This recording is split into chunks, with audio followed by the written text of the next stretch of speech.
ये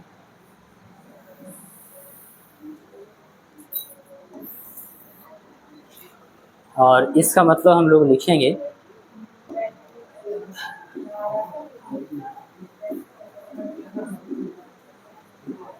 वैद्युत धारा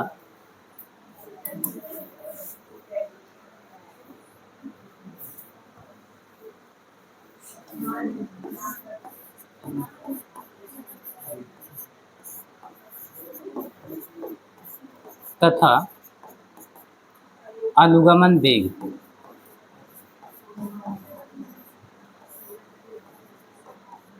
वेग में संबंध।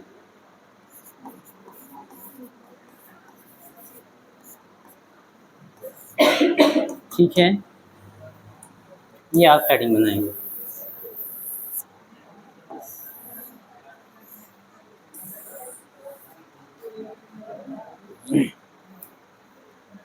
ध्यान दीजिएगा, और ये जो संबंध है ये वेरी इंपॉर्टेंट, बहुत ही महत्वपूर्ण।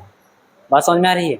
इससे हम लोग न्यूमेरिकल भी करेंगे, इसकी सहायता से अन्य डेरिवेशन भी करेंगे, और इसके कई सारे संबंध हैं इस चैप्टर में, उसको भी जानेंगे।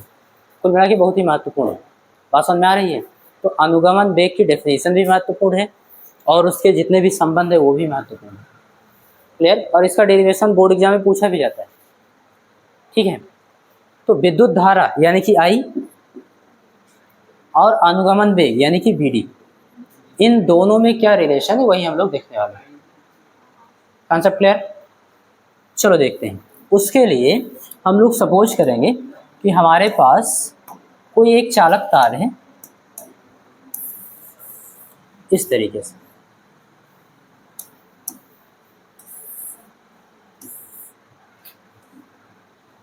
ये क्या है? चालक तार है। आप सभी जानते हो चालक तार बेलनाकार होता है। बात समझ में आ रही है? बेलन मैंने ले लिया। अब इसमें बहुत सारे मुक्त इलेक्ट्रॉन होंगे जो यादृच्छिक गति कर रहे होंगे। बात समझ में आ रही? अगर हम इस पर वैद्युत क्षेत्र आरोपित करें, यानी कि इसके एक सिरे को यहाँ पर इसको धन आवेश दिया जाए, बात समझ में आ रही है, और इसको ऋण आवेश दिया जाए, बात समझ में आ रही? कह सकते हो किसी बैटरी द्वारा इनके सिरों पर विभवांतर आरोपित किया जाए। Concept clear? तो इधर धन का मतलब हुआ पॉजिटिव टर्मिनल से जोड़ देंगे और उधर को नेगेटिव टर्मिनल से जोड़ देंगे। तो होगा क्या? इसमें जो मुक्त इलेक्ट्रॉन होंगे जो यादृच्छिक गति कर रहे हैं वो वैद्युत क्षेत्र के विपरीत दिशा में एक सूक्ष्म नियत वेग से गति करने लगेंगे। बात समझ में आ रही है? तो वैद्युत क्षेत्र की दिशा किधर की ओर होगी? धन आवेश से ऋण आवेश से। ये तो हो जाएगी ऐसे वैद्युत क्षेत्र की डायरेक्शन इधर की ओर, और इसमें जो मुक्त इलेक्ट्रॉन होंगे ये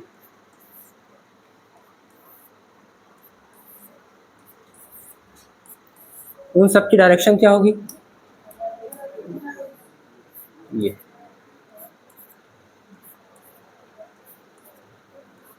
बात समझ में आ रही है? देखो वैद्युत क्षेत्र की दिशा उधर है और उससे विपरीत दिशा में, या फिर कह सकते हो ऋणावेश है ना, तो हमेशा लो पोटेंशियल से हाई पोटेंशियल, निम्न विभव से उच्च विभव, ये हो गई।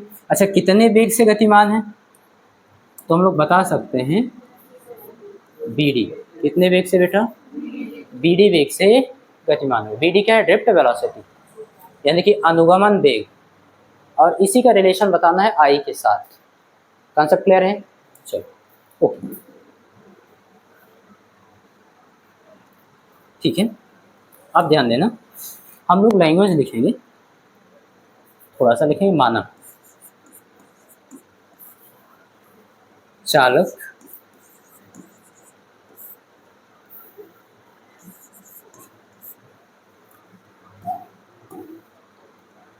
चालक के परिच्छेद। परिच्छेद का मतलब बेटा अनुप्रस्थ काट का जो क्षेत्रफल है। बात समझ में आ रही है? अनुप्रस्थ काट का क्षेत्रफल समझ में आ रहा है, लंबाई के लंबो दिशा में काटा जाएगा। तो जब बेलन को लंबाई के लंबो दिशा में काटोगे तो क्या मिलेगा? वृत्त। बात समझ में आ रही है? तो उसी वृत्त के क्षेत्रफल की बात हो रही है। तो मैंने लिख दिया है, माना चालक के परिच्छेद से t समय में, कितने समय में?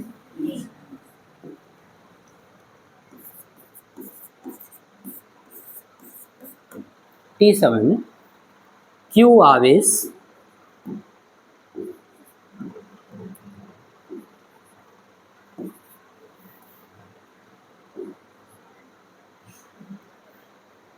चलो ऐसे लिखा रहेंगे, q आवेश गुजर रहे हैं।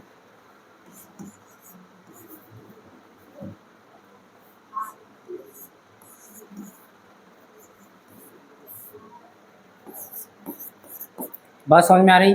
मैंने मान लिया है कि चालक के परिच्छेद से t समय में q आवेश गुजरते हैं। Concept clear? तब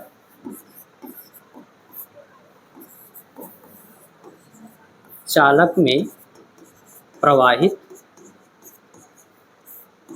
विद्युत धारा कितना होगा बेटा? आप सभी जानते हो, उसको हम लोग I से लिखते हैं, और I बराबर क्यों होगा? Q अपान, इसको बना दो फर्स्ट इक्वेशन। यहाँ तो बात समझ में आ गई होगी, कोई डाउट तो नहीं है। ये तो विद्युत धारा की परिभाषा ही है। यदि किसी चालक के परिच्छेद से Q आवेश t सेकंड में गुजर रहा हो तो आवेश प्रवाह की दर को ही तो विद्युत धारा बोलते हो। तो t समय में Q आवेश प्रवाहित हो रहा था, तो Q और t का अनुपात कर दिए, उसमें प्रवाहित होने वाले धारा का पता लग गया। ठीक है, ध्यान रखना I और BD में आपको रिलेशन चाहिए। बात समझ में आ रही है? तो यहाँ तक तो बात क्लियर हो गई। इसके बाद हम लोग सपोज करेंगे, यदि चालक का परिच्छेद यानी अनुप्रस्थ काट का क्षेत्रफल कितना हो? a। बात समझ में आ रही है? परिच्छेद a हो तथा चालक के प्रति एकांक आयतन में मुक्त इलेक्ट्रॉनों की संख्या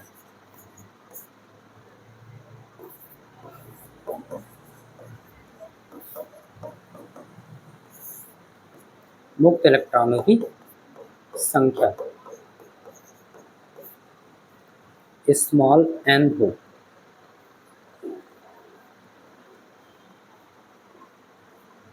चलो ऐसे लिख लो। बात समझ में आ रही है? दो चीज हम लोगों ने सपोज किया है कि चालक का जो अनुप्रस्थ काट का क्षेत्रफल है उसकी वैल्यू कितनी है? a। और चालक के प्रति एकांक तथा चालक के, यहाँ पर लिख लेना, चालक के प्रति एकांक आयतन में मुक्त इलेक्ट्रॉनों की संख्या n है। कितना है बेटा? n। चलो ये बात समझ में आ गई, इन दोनों का भी काम ले लो। तब अब पूरा का पूरा आप लोगों ने बचपन में पढ़ा होगा, एकक नियम पढ़ा था ना? एक नियम पढ़ा होगा कि 3 रुपए में 6 केले मिलते हैं तो एक केला कितने रुपए में मिलेगा, ऐसे पूछा जाता था ना, इस टाइप से। उसी पे पूरा डेरिवेशन बेस्ड होगा, वो आपका थोड़ा स्ट्रांग होना चाहिए, समझना।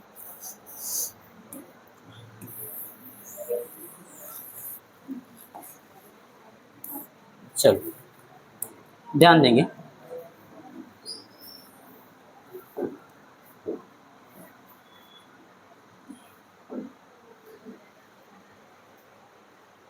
हम लोग लिखेंगे प्रति सेकंड।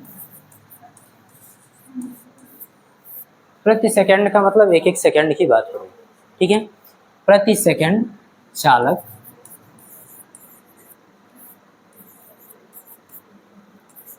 परिच्छेद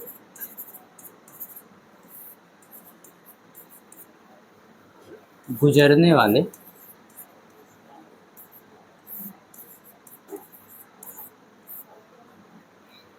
इलेक्ट्रॉनों, इलेक्ट्रॉनों का मतलब बेटा मुक्त इलेक्ट्रॉन। किसकी बात हो रही है? ध्यान देंगे, मुक्त इलेक्ट्रॉनों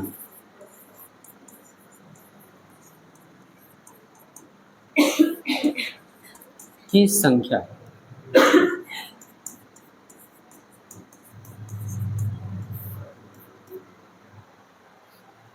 कॉन्सेप्ट समझना। आपने लिखा है कि यदि चालक का परिच्छेद ए हो, परिच्छेद कितना मान लिया? ए, ठीक है। तथा चालक के प्रति एकांक आयतन में मुक्त इलेक्ट्रॉनों की संख्या स्मॉल n मान ली।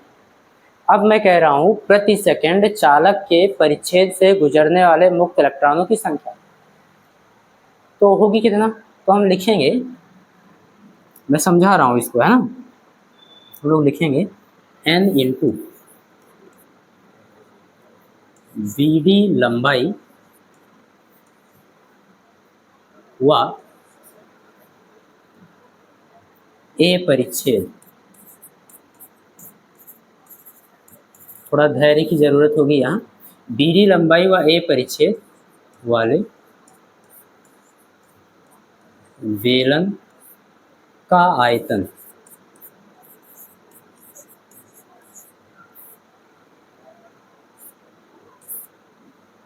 चलो मैं समझा रहा हूँ, बढ़िया से समझना थोड़ा। मान लो कि ये कोई चालक है,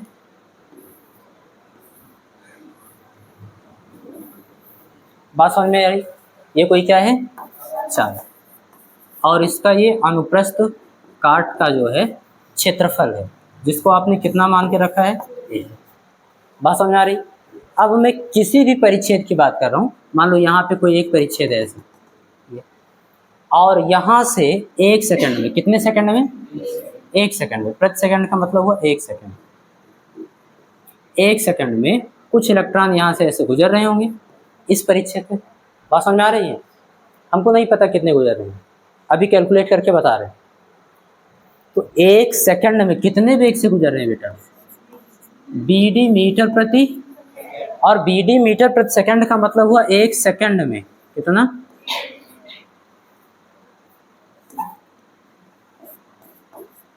एक सेकंड में कितनी दूरी तय करेंगे? BD metre. ये बात समझ में आ रही है कि नहीं? अगर किसी की स्पीड 30 मीटर पर सेकंड हो तो उसका मतलब क्या हुआ? 1 सेकंड में 30 मीटर की दूरी रहेगा। तो इसका वेग कितना है? BD मीटर पर सेकंड है, इसका मतलब 1 सेकंड में BD दूरी तय कर रहा है। तो 1 सेकंड में अगर यहाँ से गुजरा तो कितनी दूरी तय करेगा अधिकतम? BD। यहाँ से यहाँ तक मान लो कितना है बेटा? BD कितना है? BD मीटर की ये दूरी। यहाँ से यहाँ तक कितनी दूरी हो गई? BD दूरी। तो जो इलेक्ट्रॉन यहाँ से 1 सेकंड में गुजर रहा है वो अधिकतम कितनी दूरी कर रहा होगा तय? यहाँ तक। बात समझ में आ रही? अगर हम सभी इलेक्ट्रॉनों को देखें तो इस बेलन, ये आपको बेलन दिख रहा है, ये और ये, मैं कलर थोड़ा चेंज करता हूँ, ये वाला,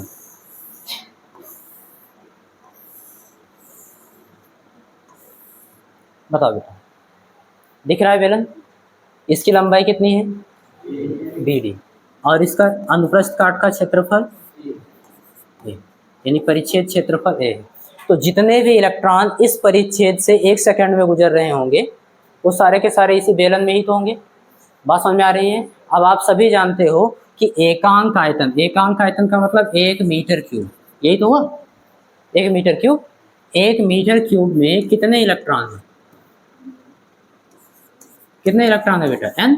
आप ही तो लिखे हो एकांक आयतन में मुक्त इलेक्ट्रॉनों की संख्या n। तो एकांक आयतन में n। मैं आपसे पूछ रहा हूँ अगर 2 मीटर क्यूब आयतन है तो उसमें इलेक्ट्रॉनों की संख्या कितनी होगी? बात समझ में आ रही? अगर 3 मीटर क्यूब है तो 3n, 3 इंटू n। ये बात समझ में आ रही है? ये आयतन ही तो है। एकांक आयतन में n, 2 आयतन में 2n, 3 आयतन में 3n। तो इस बेलन के आयतन में कितने इलेक्ट्रॉन होंगे? इस बेलन का आयतन गुणे n, उतने ही तो इलेक्ट्रॉन होंगे। तो सही लिखा नहीं लिखा है? कॉन्सेप्ट समझना फिर से। प्रति सेकंड चालक के परिच्छेद से गुजरने वाले मुक्त इलेक्ट्रॉनों की संख्या। तो एक सेकंड में चालक के किसी परिच्छेद से जितने भी इलेक्ट्रॉन गुजरेंगे वो अधिकतम कितनी दूरी तय करेंगे, बीडी दूरी तय करेंगे। बात समझ में आ रही है। और परिच्छेद से गुजर रहे हैं तो यहीं तक होंगे इलेक्ट्रॉन, जितने भी इलेक्ट्रॉन एक सेकंड में दूरी तय किए होंगे वो इसी बेलन के आप कल्पना करो कि बीडी लंबाई का कोई बेलन है, उसका परिच्छेद कितना है, ए है, तो उसी बेलन में होंगे। तो एकांक आयतन में जब n इलेक्ट्रॉन है तो 2 आयतन में 2n, 3 आयतन में 3n, तो इस बेलन के आयतन में कितने इलेक्ट्रॉन होंगे वही तो हमको फाइंड आउट करना है। जितने आयतन इस बेलन के इलेक्ट्रॉन में होंगे उतने ही बेलन के आयतन में होंगे उतने ही इलेक्ट्रॉन एक सेकंड में इस परिच्छेद से गुजर रहे होंगे। कॉन्सेप्ट क्लियर है। तो इसीलिए मैंने लिखा है ये बीडी लंबाई व ए परिच्छेद वाले बेलन का आयतन। ठीक है, अगर इसको चाहो तो दूसरे तरीके से भी लिख सकते हो जो आपको बढ़िया से समझ में आएगा। और उसके लिए हम लोग क्या करेंगे, ये हटा देंगे यहाँ पे और लिख देंगे, अरे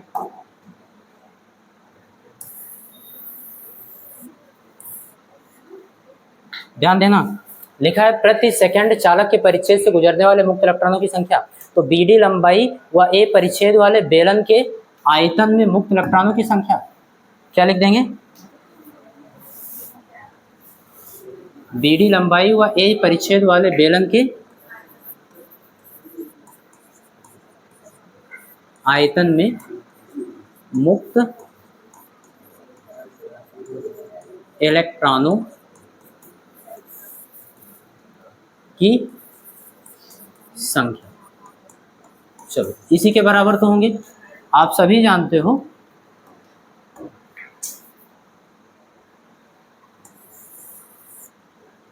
ठीक है, हम सभी जानते हैं कि जितने इलेक्ट्रॉन एक सेकंड में इस परिच्छेद से गुजर रहे हैं उतने ही इलेक्ट्रॉन इस बेलन के आयतन में उपस्थित। ये बात आप सबको समझ में आई। अगर इतनी सी बात समझ में आ गई तो डेरिवेशन हो गया। बोलो, कोई डाउट हो तो दोबारा मैं समझा सकता हूँ। हाँ, दोबारा समझा दूँ। एक चीज बताओ, एक सेकंड में इस परिच्छेद से जितने भी इलेक्ट्रॉन गुजर रहे होंगे कितनी दूरी तय कर रहे होंगे, बीडी दूरी, यहीं तक तो तय कर रहे होंगे, इसके बाहर तो गए नहीं। बात समझ में आ रही है।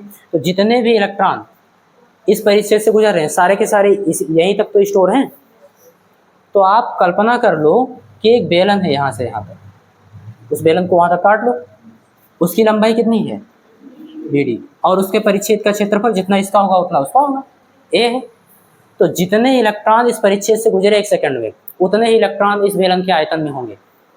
तो वही तो लिखा हुआ है, प्रति सेकंड चालक के परिच्छेद से गुजरने वाले मुक्त इलेक्ट्रॉनों की संख्या बराबर बीडी लंबाई व ए परिच्छेद वाले बेलन के आयतन में मुक्त इलेक्ट्रॉनों की संख्या। कॉन्सेप्ट क्लियर है। अब वही संख्या निकालनी है तो उस संख्या को हम लोग आराम से निकाल सकते हैं, क्योंकि हम सभी जानते हैं प्रति एकांक आयतन में इलेक्ट्रॉनों की संख्या n मानी गई है। तो अगर एकांक आयतन में इलेक्ट्रॉनों की संख्या n है तो 2 आयतन में इलेक्ट्रॉनों की संख्या 3 आयतन में, और इस बेलन के आयतन में इस बेलन का आयतन गुणे n, यही तो होगा, नहीं होगा। तो हम लोग लिखेंगे यहाँ पर अगला स्टेप बराबर करके बेलन का आयतन। तो ध्यान देना, किसी भी बेलन का आयतन क्या होता है बेटा, हम सभी जानते हैं उसके अनुप्रस्थ काट का क्षेत्रफल, यही तो होता है। तो उसके अनुप्रस्थ काट का क्षेत्रफल कितना होगा, पाई आर स्क्वायर। भैया वृत्त होता है ना, पाई आर स्क्वायर, बूढ़े उसकी ऊंचाई क्या होता है बेटा। तो इसलिए जो बेलन का आयतन होता है volume is equal to pi r square h, यही तो होता है। तो जो हम लोगों ने बेलन ले रखा है उसका परिच्छेद कितना है, ए, यानी जो वृत्त है वृत्त का क्षेत्रफल कितना है, ए। तो पाई आर स्क्वायर की जगह क्या लिख सकते हैं हम लोग, और इंटू एच, एच उसकी ऊंचाई है ना, यानी बेलन की लंबाई। तो बेलन की लंबाई कितनी है यहाँ, बीडी, तो ए इंटू बीडी लिख सकते हो। ये बेलन का आयतन होगा कि नहीं होगा, बात समझ में आ रही है, कॉन्सेप्ट क्लियर है एकदम। लिख देंगे तो बेलन का आयतन कितना लिखेंगे, ए इंटू वीडी, ये तो हो गया बेलन का आयतन। बात समझ में आ रही। तो एकांक आयतन में n थे तो 2 आयतन में 2n, 3 आयतन में 3n, और इतने आयतन में इतना इंटू ये बात समझ में आई? बोलो। तो इतने इलेक्ट्रॉन होंगे बेटा। और अगर ये बात समझ में आ गई तो बहुत आसानी से आप ये बात भी समझ जाओगे कि 1 सेकंड में इतने इलेक्ट्रॉन गुजर रहे थे परिच्छेद से, तो 2 सेकंड में 2 इंटू इतना होगा, 3 सेकंड में 3 इंटू इतना, 4 सेकंड में। बात समझ आ रही है? तो मैं कहूँ टी सेकंड में टी इंटू। बात समझ में आ रही? तो लिख देंगे। तो प्रति सेकंड चालक के परिच्छेद से गुजरने वाले मुक्त इलेक्ट्रॉनों की संख्या इतनी है, इसलिए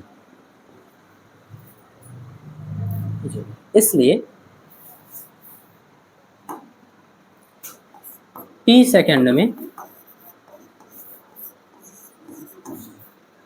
में चालक के परिच्छेद से गुजरने वाले मुक्त इलेक्ट्रॉनों की संख्या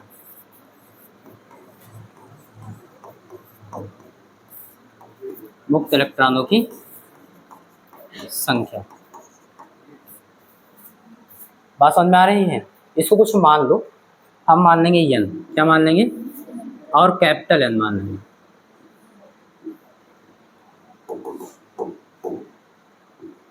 चलो कितना मानेंगे? तो टी सेकंड में 1 सेकंड में इतना था, तो 2 सेकंड में 2 इंटू इतना होगा, 3 सेकंड में 3 इंटू इतना, और टी सेकंड में टी। तो इसको हम लोग लिख सकते हैं ए वी डी, एन को आगे लिख लें, थोड़ा ठीक लगेगा, एन को आगे लिख लेंगे, तो एन ए बी डी और इंटू टी। इतने इलेक्ट्रॉन टी सेकंड में इस चालक के परिच्छेद से, किसी भी परिच्छेद से गुजर रहे होंगे। ये बात तो समझ में आ रही है? तो आवेश की गणना हम लोग कर सकते हैं। बात समझ में आ रही है? आवेश बराबर क्या होता है, इलेक्ट्रॉनों की संख्या, कितने इलेक्ट्रॉन गुजर रहे हैं, इंटू ए। लिख सकते हैं ना? तो लिखेंगे ना। अब टी सेकंड में, कितने सेकंड में,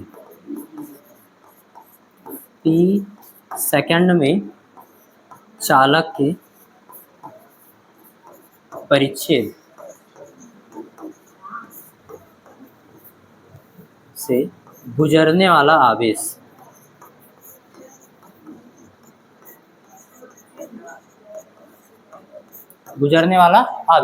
और उसको अगर हम Q मान लें, कितना मान लें बेटा, Q मान लें, तो Q बराबर होगा क्या, N, बात समझ में आ रही है, इंटू E। कॉन्सेप्ट क्लियर है?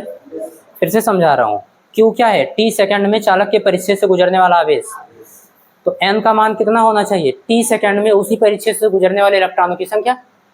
तो देखो T सेकंड में चालक के परिच्छेद से गुजरने वाले मुक्त इलेक्ट्रॉनों की संख्या, बात समझ में आ रही, इसीलिए ये लिया जा रहा है, और इंटू E। वैल्यू पुट करें, E तो आप लोग जानते हो ना, इलेक्ट्रॉनिक आवेश है, यानी मूल आवेश।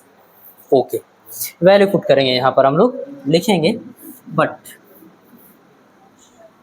चलो N की वैल्यू कितना है बेटा, N A V D into T और इंटू E, यही तो है बेटा। अच्छा, ये Q बराबर था, कितना था, ओके।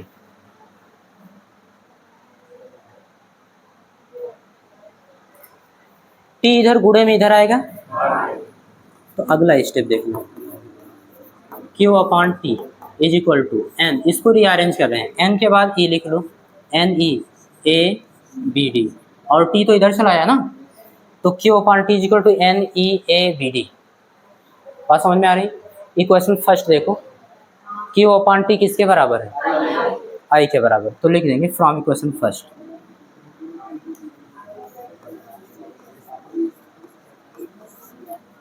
इक्वेशन फर्स्ट से, समीकरण फर्स्ट से I बराबर Q अपॉन T की जगह I बराबर N E A B D, यही रिलेशन है बेटा। बताओ डेरिवेशन आपको समझ में आया कि नहीं आया, कोई डाउट नहीं है? बहुत ही इंपॉर्टेंट डेरिवेशन है, बहुत आसान तरीके से किए हो। करना क्या है आपको, सबसे पहले तो I की वैल्यू निकाल लेनी है, धारा की वैल्यू आपको निकाल लेंगे। कैसे निकालोगे? हम सभी जानते हैं अगर चालक के परिच्छेद से t सेकंड में q आवेश प्रवाहित हो रहे हैं तो I बराबर q अपान टी हो गया। परिभाषा सही है। दूसरी चीज हम लोग मान लेंगे चालक का परिच्छेद और उसके एकांक आयतन में कितने इलेक्ट्रॉन हैं, ये मान लेंगे।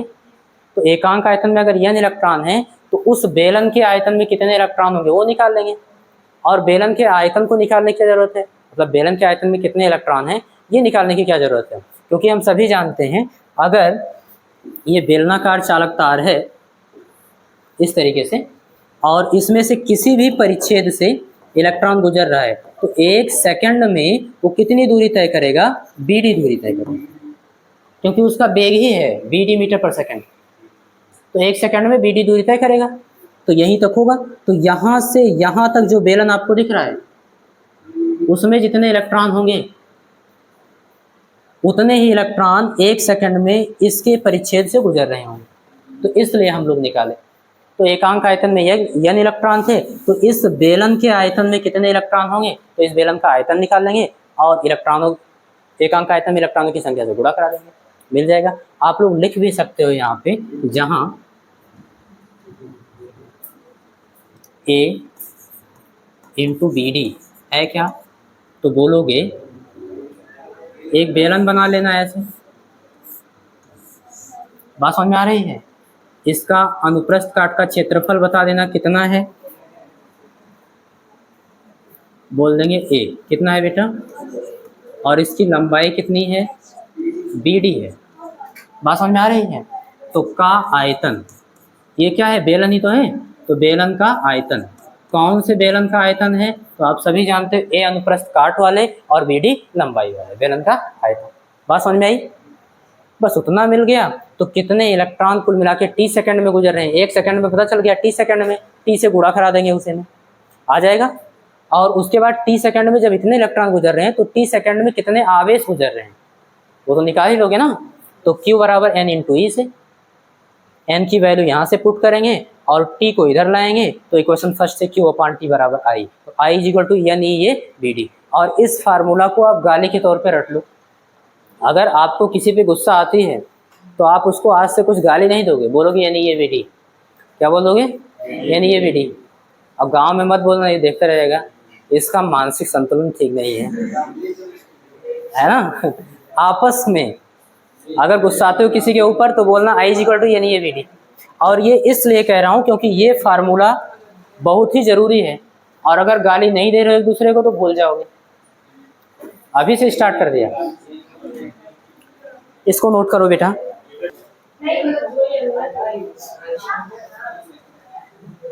ध्यान देंगे। अब आप लोग हेडिंग करो,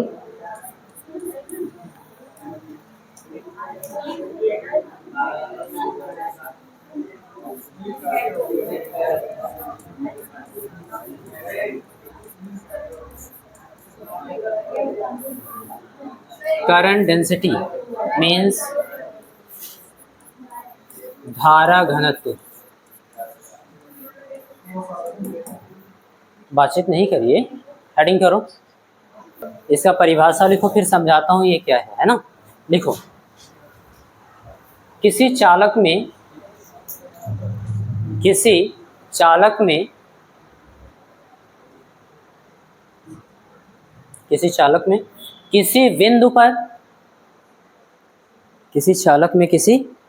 बिंदु पर प्रति एकांक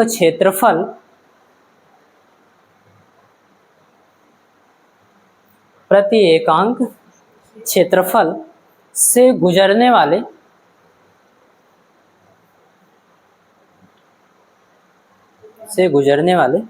अभिलंबवत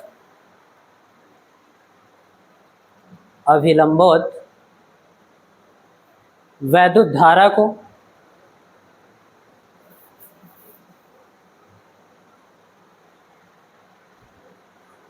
लिख लिए। उस बिंदु पर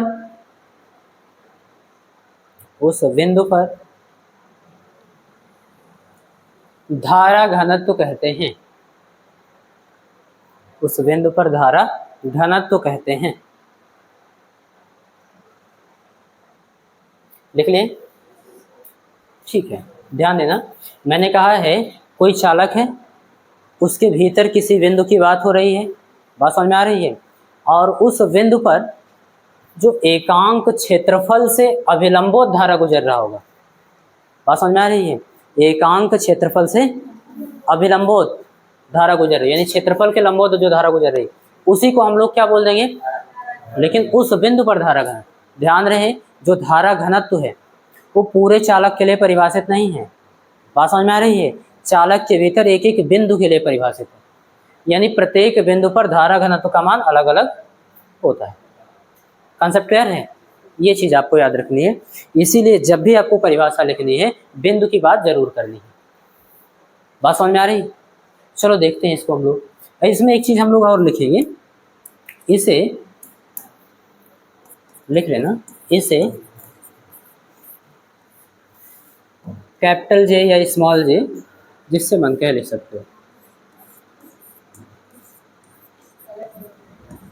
प्रदर्शित करते हैं, कुल मिला के जे से प्रदर्शित करते हैं ना। अरे अरे अरे ये यहाँ तक लिख लें, इसे कैपिटल जे और स्मॉल जे से प्रदर्शित करते हैं। क्या चीज? आर का मतलब यह होता है बेटा, वो आर लिखा हुआ था है ना ये। अब बात समझ में आ रही है? कोई डाउट तो नहीं है? ठीक है, अब हम बात करते हैं किसी चालक की, कॉन्सेप्ट समझना।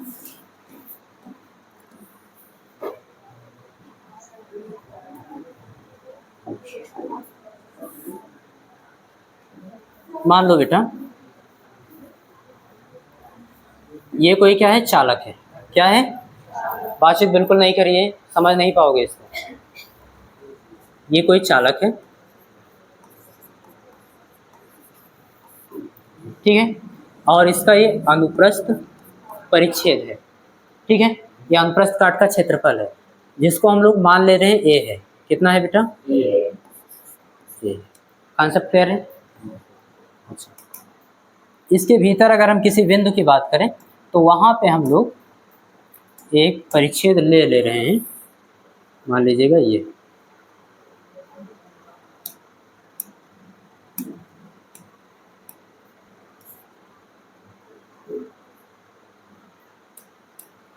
ठीक है,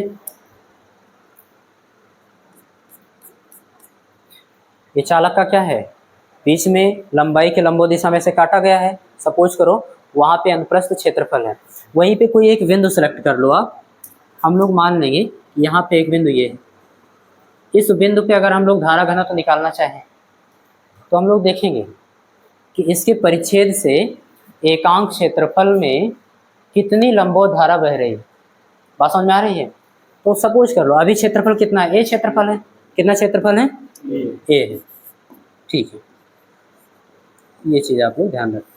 और ए क्षेत्रफल से हम लोग मान ले रहे हैं कि धारा आई बह रही है, कितनी धारा बह रही है, और अभिलंबोत एंगल कितना होगा, 90 डिग्री का अभिलंबोत है। कॉन्सेप्ट क्लियर है? तो ध्यान देना, अगर ए क्षेत्रफल से, कितने क्षेत्रफल से, ए क्षेत्रफल से अभिलंबोत आई धारा गुजर रही है तो परिभाषा क्या कहता है, आपको एकांक क्षेत्रफल से चाहिए, क्या चाहिए कि एकांक क्षेत्रफल से कितनी अभिलंबोत धारा जा रही है, तो एक से तो गुणा हम लोग करा ही सकते हैं, तो एकांक क्षेत्रफल को रोक लो, ए गुणे में उधर जाएगा, तो एकांक क्षेत्रफल से अभिलंबोत गुजरने वाली धारा कितनी हो जाएगी बेटा, आई अपान ए हो जाएगी। तो परिभाषा के अकॉर्डिंग किसी चालक के भीतर किसी बिंदु पर, चालक के भीतर किसी बिंदु पर एकांक क्षेत्रफल से गुजरने वाली अभिलंबोत वैद्युत धारा को हम लोग धारा घनत्व बोलते हैं, और इसी को हम लोग जे से लिखते हैं। कैसे लिखते हैं बेटा? कॉन्सेप्ट क्लियर है? तो परिभाषा के अकॉर्डिंग होगा क्या, यदि इस तरीके से सब कुछ हो, यानी एकांक क्षेत्रफल से, अगर ये क्षेत्रफल यहाँ है तो ये क्षेत्रफल यहाँ भी होगा, है ना, वही लिख दे रहा हूँ कि इस क्षेत्रफल का मान कितना है, ए, तो ए क्षेत्रफल से आई धारा, और कैसे गुजर रही है, अभिलंबोत गुजर रही है ना, 90 डिग्री पे होकर गुजर रही है। देन तब धारा घनत्व, ये बिंदु क्या मान लिया जाए, इस बिंदु को ओ मान लिया जाए। चलो ये बिंदु आपका है ओ, कहाँ लिखें, ओ। देन बिंदु ओ पर धारा घनत्व, और उसको किससे लिख दें, स्मॉल जे से लिख दें, कैपिटल जे से लिख दें। धारा घनत्व जे बराबर होगा क्या, ये जो आई है बेटा वो एक समान रूप से है, ऐसा नहीं केवल एक बिंदु से गुजर रहा है, इस पूरे क्षेत्रफल से एक समान रूप से ऐसे गुजर रहा है। कॉन्सेप्ट क्लियर है। तो ए क्षेत्रफल से कितनी धारा गुजर रही थी, आई अभिलंब, तो एकांक क्षेत्रफल से आई अपॉन ए, और यही क्या होगा आपका धारा घनत्व, आई अपान अरे ए, ठीक है, यही आपका हो गया धारा घनत्व जे। अगर मैं आपसे पूछूं इसका मात्रक क्या होगा, तो जो आई अपान ए का मात्रक होगा वही जे का मात्रक होगा। आई का मात्रक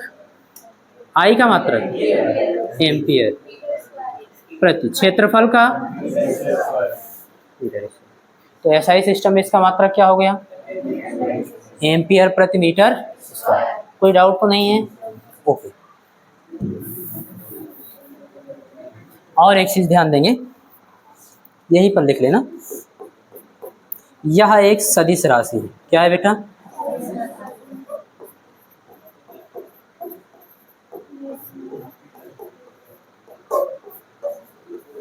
ये। अब ध्यान दो, अगर ये सदिश राशि है तो इसकी डायरेक्शन भी होती होगी, तो इसकी डायरेक्शन किधर की ओर होगी, विद्युत धारा की डायरेक्शन में, जिस दिशा में विद्युत धारा प्रवाहित हो रही है, या कह सकते हो धन आवेशों के प्रवाह की दिशा में, क्योंकि धन आवेशों के प्रवाह की दिशा को ही हम लोग विद्युत धारा की दिशा मानते हैं। बात समझ आ रही है। तो दोनों में से कोई एक लिख सकते हो, धन आवेशों के प्रवाह की दिशा में या फिर विद्युत धारा की दिशा में। विद्युत धारा लिख दे रहे हैं ना, लिख दे रहे हैं जिसकी दिशा, यह एक सदिश राशि है, और दूसरे लाइन में लिख लेना इसकी दिशा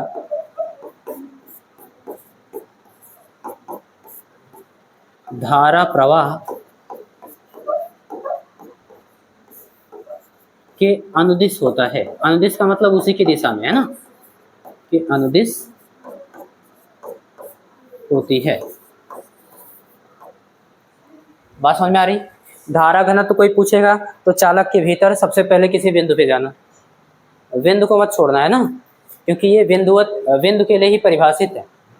तो चालक के भीतर किसी बिंदु पर एकांक क्षेत्रफल से, कितना, एकांक क्षेत्रफल से गुजरने वाले अभिलंबोत वैद्युत धारा को 90 डिग्री, बात समझ में आ रही, क्षेत्र से 90 डिग्री पे गुजर रहा है, अभिलंबोत विद्युत धारा को क्या बोलते हैं, उस बिंदु पर धारा घनत्व बोलते हैं। इसका मात्रक एम्पियर पर मीटर स्क्वायर होता है, और यह एक सदिश राशि होती है जिसकी दिशा धारा प्रवाह की दिशा में होती है। कॉन्सेप्ट क्लियर है। अच्छा, जरूरी छोड़े हमेशा अभिलंबोत ही प्रवाहित हो। मान लो कि जो धारा की डायरेक्शन है वो इस बार कुछ इस तरीके से है, क्षेत्रफल के,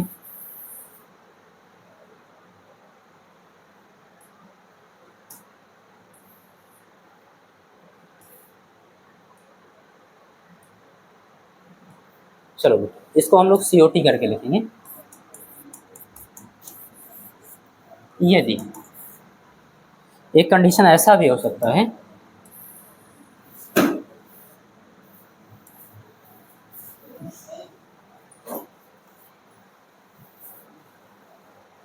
मान लो जो अनुप्रस्थ काट का क्षेत्रफल है वो कुछ इस तरीके से है,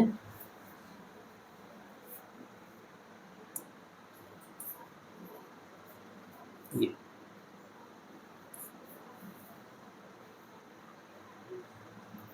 बात समझ में आ रही है। इसको डॉटेड कर दे रहे हैं। ये क्षेत्र, अब क्षेत्रफल देखो सीधा नहीं है, तिरछा है ना, तो अगर हम क्षेत्रफल सदिश की बात करें तो आप सभी जानते हो उस तल के लंबवत, उसकी डायरेक्शन कुछ ये होने वाली है, ऐसे रखा है, यही तो होगा, ऐसे इस तल के लंबवत। तो ये किसकी डायरेक्शन है बेटा, बोलो, क्षेत्रफल सदिश की किसकी डायरेक्शन है, वेक्टर ए। अगर इसका परिमाण कितना है ए, इसके अनुप्रस्थ काट के क्षेत्रफल का परिमाण कितना है, तो ये कितना हो जाएगा, वेक्टर ए। वेक्टर ए की वैल्यू कितना होगा, परिमाण और दिशा, परिमाण की जगह क्या लेंगे ए, और डायरेक्शन क्या होगा, ए के अनुदिश इकाई सदिश, वेक्टर ए के अनुदिश इकाई सदिश। ये हो गया क्षेत्रफल सदिश। और वैद्युत धारा की जो डायरेक्शन हो वो कुछ इस डायरेक्शन में हो,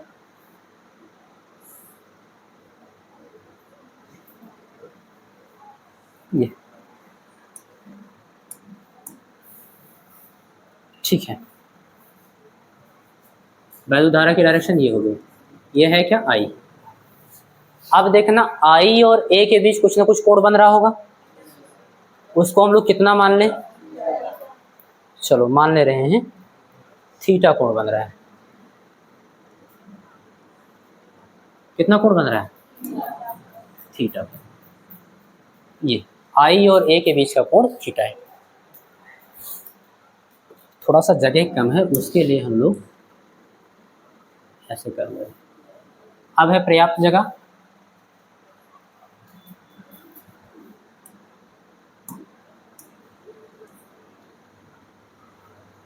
चलो अब आपको थोड़ा ज़्यादा समझ में आएगा।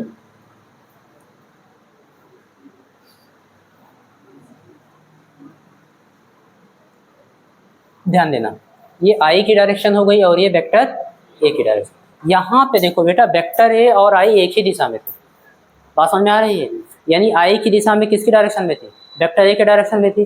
तब हम उस धारा को लेते, या फिर हम कौन से क्षेत्रफल को लेते, जिसका क्षेत्रफल सदिश आई की डायरेक्शन में थी। तो यहाँ पर भी हम लोग क्या करेंगे, आई की डायरेक्शन में वेक्टर ए का घटक ले लेंगे, आई की दिशा में क्या करेंगे, वेक्टर ए का डायरेक्शन घटक ले लेंगे। कब लेना है, जब आई और ए के बीच कुछ ना कुछ कोण बन रहा हो, ठीक है ना, क्योंकि हम यहाँ क्षेत्रफल कौन सा लेंगे, जिसका क्षेत्रफल सदिश आई की डायरेक्शन में, क्लियर, तो ले लेंगे, उसकी डायरेक्शन में घटक तोड़ लेंगे, और प्रक्षेप प्रोजेक्शन जो होगा उसका वो कुछ यहाँ तक होगा। बात समझ में आ रही है, यहीं तक तो होगा।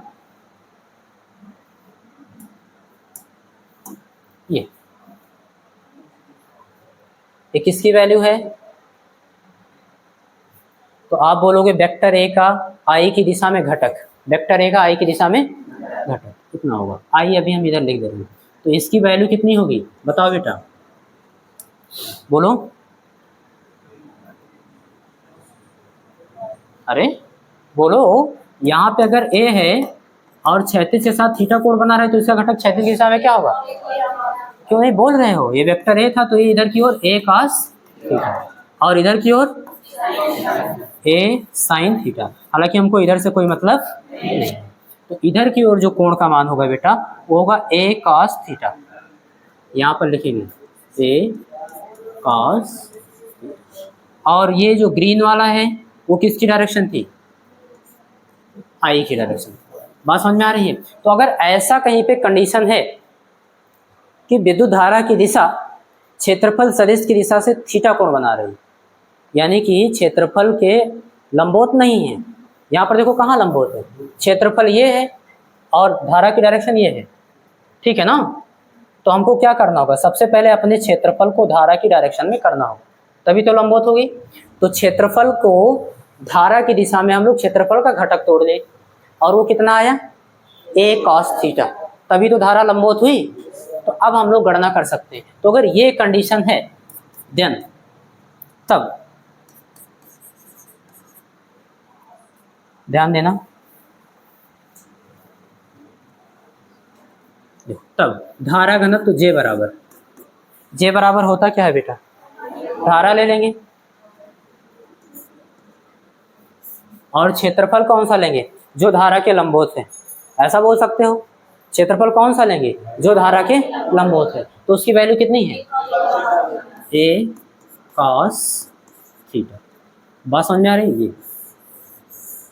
तो अगर ऐसा कुछ हुआ कि क्षेत्रफल और धारा के बीच का कोण 90 डिग्री नहीं, वो 0 डिग्री नहीं है, कहने का मतलब क्षेत्रफल का सतह और धारा के बीच का कोण 90 डिग्री नहीं है। जब हम क्षेत्रफल बोलेंगे सतह, बात समझ में आ रही है, जो पृष्ठ है, और धारा बोलेंगे तो उनके बीच का कोण 90 डिग्री होगा।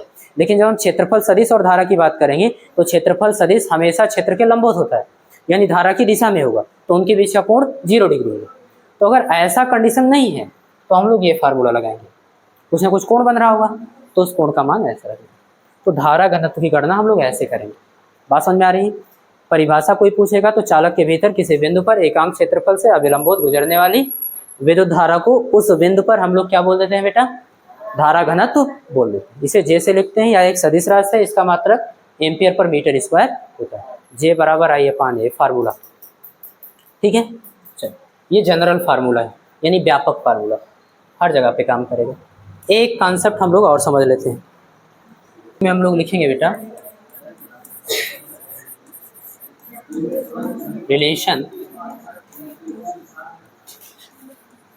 रिलेशन बिटवीन करंट डेंसिटी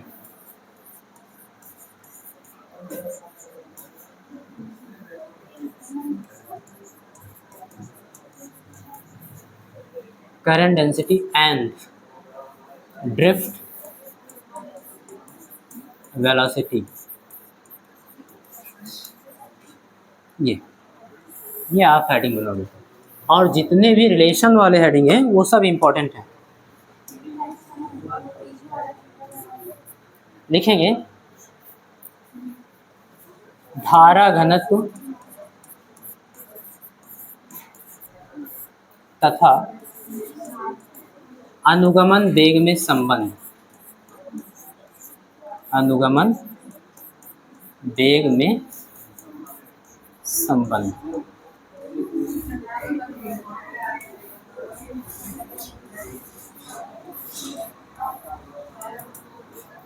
चलो,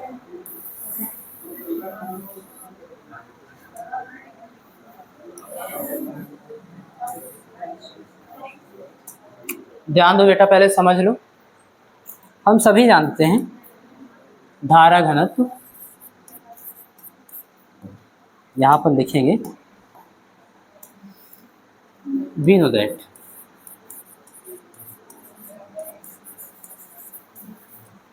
J is equal to I/A।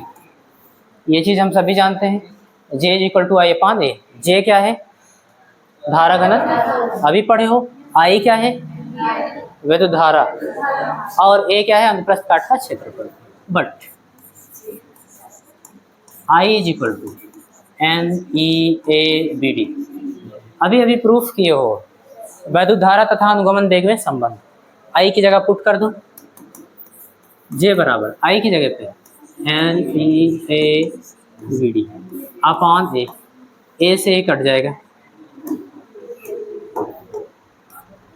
बात समझ में आ रही है? इसलिए J is equal to NEABD। लो, प्रूफ हो गया, यही रिलेशन है।